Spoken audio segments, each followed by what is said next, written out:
Yo, what's up guys, welcome back to the channel. In today's video I'm going to show you how to update your login email or password on Empower.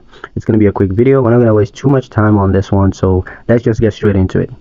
The first step is to log into Empower, so go ahead and sign in on the web or the mobile app and then head to your settings.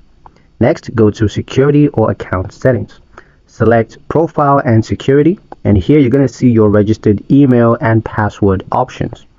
Next step is to update email. So go ahead and click edit email and then enter your new email address and confirm with your current password.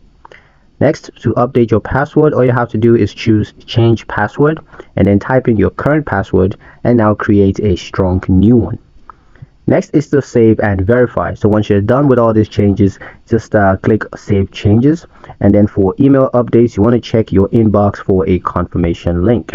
And that's pretty much it for the video, guys. Hope you liked it. Hope you found the information here useful enough. If you did, like, share and subscribe for more helpful tutorials. Thank you guys for watching, and I'll see you in the next one.